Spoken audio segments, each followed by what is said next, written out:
जय श्री कृष्ण। चलिए चलिए आज की बातचीत एक दिलचस्प सोच से शुरू करते हैं। जरूर। कभी कभी हम किसी की मदद करते हैं और मन में एक छोटा सा अहंकार आ जाता है कि देखो मैंने कितना अच्छा काम किया। हाँ, ये होता है। पर क्या हो अगर ये किसी पुराने जन्म का कर्ज हो जो हम बस चुका रहे हैं, अच्छा। या शायद भगवान ने हमें बस एक जरिया बनाया है किसी के दुख को कम करने का। देने वाले हम हैं ही नहीं। बहुत गहरी बात है। इसी विचार के साथ हम श्रीमद् भगवत गीता के चौथे अध्याय में उतरते हैं, जिसका नाम है ज्ञान कर्म संन्यास योग। जी। अगर याद हो तो पिछले अध्याय में श्री कृष्ण ने अर्जुन को कर्म करने पर जोर दिया था। उन्होंने कहा था कि कर्म से कोई बच नहीं सकता, इसलिए मोह को छोड़कर अपना कर्तव्य निभाओ। बिल्कुल।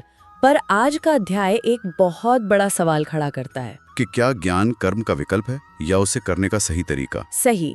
और आज की हमारी इस गहरी पड़ताल का मिशन यही समझना है कि भगवान इस धरती पर क्यों, कब और कैसे आते हैं। और ये दिव्य ज्ञान आखिर है क्या? हाँ, ये दिव्य ज्ञान क्या है जिसे पाने के बाद सारे बंधन कट जाते हैं, और सबसे जरूरी, ये ज्ञान हमारी रोजमर्रा की जिंदगी में कैसे काम आ सकता है। तो चलिए शुरू करते हैं अध्याय के उस मोड़ से जहां श्री कृष्ण एक ऐसी बात कहते हैं जो अर्जुन को पूरी तरह से चौंका देती है। वो कहते हैं, अर्जुन, ये योग और ज्ञान जो मैं तुम्हें दे रहा हूँ ये कोई नई चीज नहीं है। वो कहते हैं कि ये बहुत पुराना है। इतना पुराना कि मैंने इसे सबसे पहले सूर्यदेव विवस्वान को सिखाया था। ये बात ही अपने आप में हैरान करने वाली है। ये मुझे हमेशा से सोच में डालता है। सोचिए, कुरुक्षेत्र के मैदान में दो सेनाओं के बीच कृष्ण अपने दोस्त को एक ऐसा राज बता रहे हैं जो करोड़ों साल पुराना है। ये तो हमारे समय की पूरी समझ को ही चुनौती देता है। गीता बताती है कि ये ज्ञान कृष्ण से सूर्यदेव विवस्वान को मिला, और विवस्वान से उनके पुत्र मनु को, और मनु से राजा इक्ष्वाकु को। जी। ये एक शाही और दिव्य परंपरा का हिस्सा रहा है। जी। यहाँ ये समझना बहुत जरूरी है कि कृष्ण ये सब अपनी बढ़ाई करने के लिए नहीं कह रहे हैं। तो फिर मकसद क्या है? इसके पीछे एक गहरा मकसद है। जी। पहली बात, वो इस ज्ञान की प्रामाणिकता और प्राचीनता साबित कर रहे हैं कि ये कोई मनगढ़ंत फलसफा नहीं। बिल्कुल, बल्कि सृष्टि की शुरुआत से मौजूद एक शाश्वत सत्य है।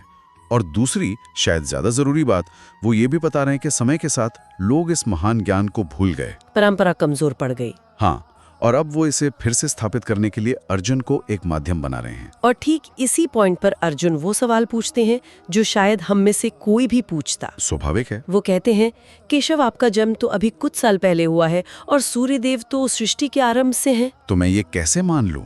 हाँ, मैं ये कैसे मान लूं कि आपने कभी उन्हें ये ज्ञान दिया था? ये सवाल अर्जुन के जमीनी और तार्किक नजरिए को दिखाता है। बिल्कुल। उस पल में वो कृष्ण को भगवान के तौर पर नहीं देख रहे हैं। वो उन्हें अपने दोस्त, अपने सारथी के रूप में देख रहे थे। हाँ, और अर्जुन का यही सवाल कृष्ण को वो मौका देता है कि वो अपने असली स्वरूप का सबसे बड़ा रहस्य खोलें। और वो क्या कहते हैं? कृष्ण मुस्कुराते हुए कहते हैं, हे अर्जुन, तुम्हारे और मेरे बहुत से जन्म हो चुके हैं। अच्छा। फर्क सिर्फ इतना है कि तुम्हें वो याद नहीं है, पर मुझे सब याद है। ये एक लाइन जीवात्मा और परमात्मा के बीच का सारा फर्क साफ कर देती है। बिल्कुल। गीता के हिसाब से जीवात्मा यानी हमारी आत्मा शरीर के बंधन में है।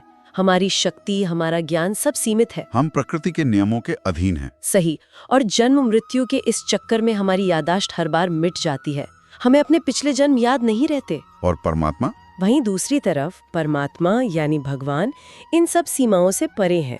वो सर्वज्ञ हैं, सब कुछ जानते हैं। वो नियमों के स्वामी हैं, अधीन नहीं। बिल्कुल। इसीलिए वो कहते हैं कि मैं अजन्मा और अविनाशी होते हुए भी अपनी योग माया से इस धरती पर प्रकट होता हूँ। योग माया, ये शब्द बहुत गहरा है। इसका असल में क्या मतलब है? योग माया भगवान की वो दिव्य शक्ति है जिसके जरिए वो इस भौतिक दुनिया में एक साधारण इंसान की तरह दिखते हुए भी अपने दिव्य स्वरूप में बने रहते हैं। तो एक तरह का डिवाइन इल्यूजन? हाँ, कह सकते हैं। एक दिव्य पर्दा है। वो हमारे बीच रहते हैं, खाते पीते हैं, हंसते रोते हैं, लेकिन वो कभी भी दुनिया के कर्मों या नियमों से बंधते नहीं। उनकी लीलाएं दिव्य होती हैं। हाँ, साधारण नहीं। और कृष्ण कहते हैं कि जो इंसान मेरे इस दिव्य जन्म और कर्म के रहस्य को सच में समझ लेता है, वो इस जन्म मृत्यु के चक्र से हमेशा के लिए मुक्त हो जाता है। तो इसका मतलब ये है कि जब भगवान इंसान के रूप में आते हैं तो वो एक तरह का अभिनय कर रहे होते हैं ताकि हम उनसे जुड़ सकें।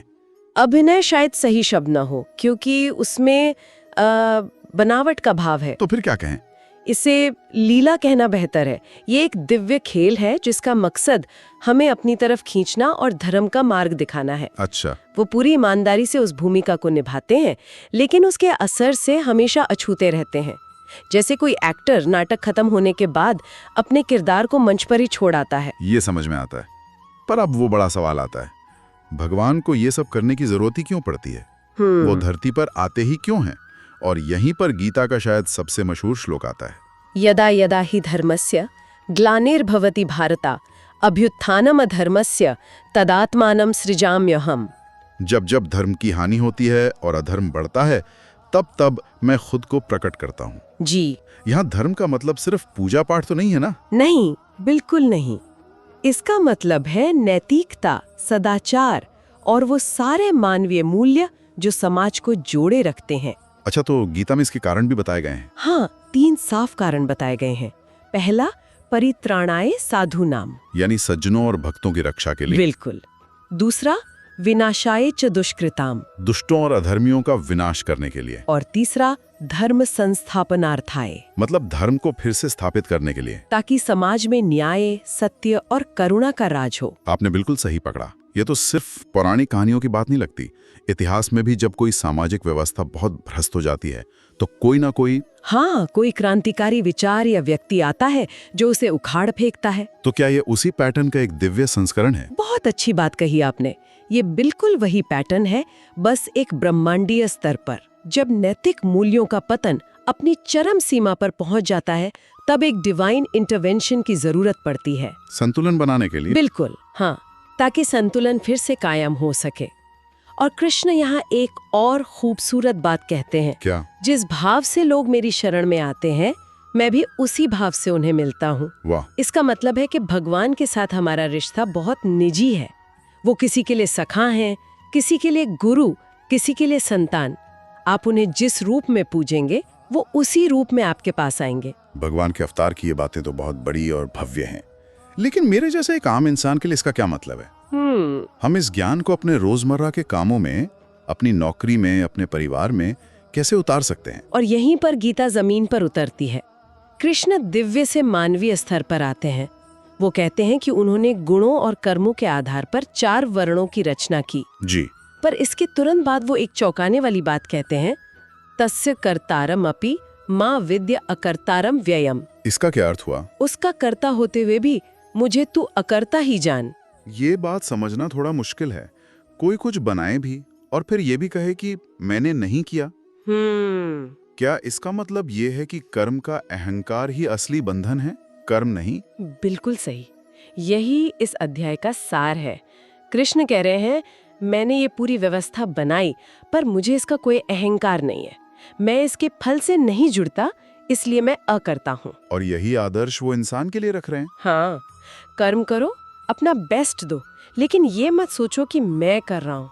जब कर्ता होने का भाव मिट जाता है तो कर्म का बंधन भी खत्म हो जाता है। और अपने वर्ण व्यवस्था की बात की, कृष्ण साफ कहते हैं कि ये गुण कर्म विभागशः है, मतलब गुणों और कर्मों पर आधारित है, जन्म पर नहीं। ये तो जमाने के हिसाब से एक बहुत ही क्रांतिकारी विचार लगता है। एक तरह से ये सोशल मोबिलिटी की बात हो गई। ये गीता का एक बेहद जरूरी और अक्सर गलत समझा जाने वाला संदेश है। कृष्ण के अनुसार किसी का वर्ण उसके काम और स्वभाव से तय होता है, उसकी पैदाइश से नहीं। अच्छा, अगर किसी में ज्ञान और शांति के गुण हैं, तो वो ब्राह्मण है, चाहे उसका जन्म कहीं भी हुआ हो। अगर किसी में नेतृत्व और शौर्य है, तो वो क्षत्रिय है। ये तो एक बहुत फ्लेक्सिबल सिस्टम था। जी, जिसे बाद में जन्माधारित बनाकर कठोर कर दिया गया। तो इस अकर्ता भाव तक पहुंचने का रास्ता क्या है? यहीं पर ज्ञान की भूमिका आती है ना? हाँ, और इस ज्ञान की ताकत को समझाने के लिए गीता में 2 बहुत शक्तिशाली उदाहरण दिए गए हैं। अच्छा। पहला है ज्ञान रूपी नाव का। कहा गया है कि चाहे कोई कितना भी बड़ा पापी क्यों ना हो, ज्ञान की नाव उसे इस दुख के संसार सागर से पार करा सकती है। और दूसरा उदाहरण है ज्ञान रूपी अग्नि का। मुझे ये दूसरा उदाहरण बहुत दिलचस्प लगता है। आग और नाव, ये 2 अलग अलग उदाहरण क्यों? क्या शानदार सवाल है। जरा सोचिए, नाव आपको समस्या के पार ले जाती है, वो समस्या को खत्म नहीं करती। सही, आप बस उससे बच के निकल जाते हैं। लेकिन आग तो जलाकर राख कर देती है। आग तो समस्या को यानी लकड़ी को जलाकर राखी कर देती है, उसका अस्तित्व ही मिटा देती है। तो इसका क्या मतलब हुआ? शायद इसका मतलब ये है कि ज्ञान दो तरह से काम करता है। शुरुआती दौर में ये हमें अज्ञान और पाप कर्मों के असर से बचाता है, एक नाव की तरह। और बाद में?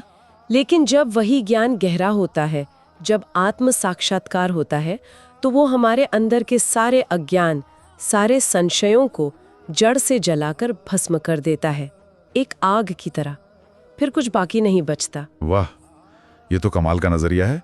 लेकिन यहाँ एक और सवाल उठता है। पूछिए। ये सुनने में बहुत अच्छा लगता है कि ज्ञान सारे पापों को जला देता है, पर क्या ये इतना आसान है? क्या सिर्फ कुछ जान लेने या पढ़ लेने से सालों के कर्मों का असर खत्म हो सकता है? ये तो एक तरह का get out of jail free card जैसा लगता है। ये एक बहुत जरूरी सवाल है, क्योंकि लोग अक्सर इसका गलत मतलब निकालते हैं। यहाँ ज्ञान का मतलब सिर्फ बौद्धिक जानकारी या इन्फॉर्मेशन नहीं है। तो फिर क्या है? ये रियलाइजेशन या अनुभूति की बात हो रही है। जैसे ये जानना कि आग जलाती है, एक जानकारी है, लेकिन आग में हाथ डालने पर जो अनुभव होता है वो ज्ञान है। वो अनुभव आपको हमेशा के लिए बदल देता है। बिल्कुल। गीता का ज्ञान वो ट्रांसफॉर्मेटिव ज्ञान है जो आपके अस्तित्व को ही बदल देता है।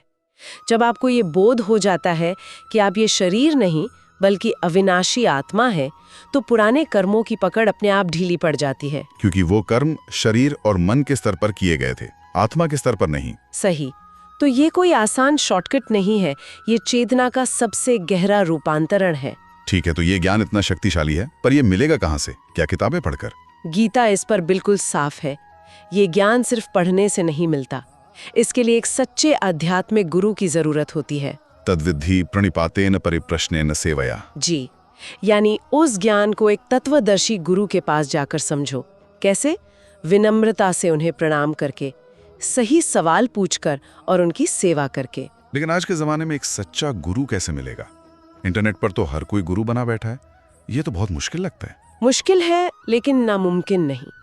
गीता गुरु के लक्षण भी बताती है। तत्वदर्शी यानी जिसने सत्य का अनुभव किया हो। तो हमें बाहरी रूप पर नहीं जाना चाहिए? बिल्कुल नहीं।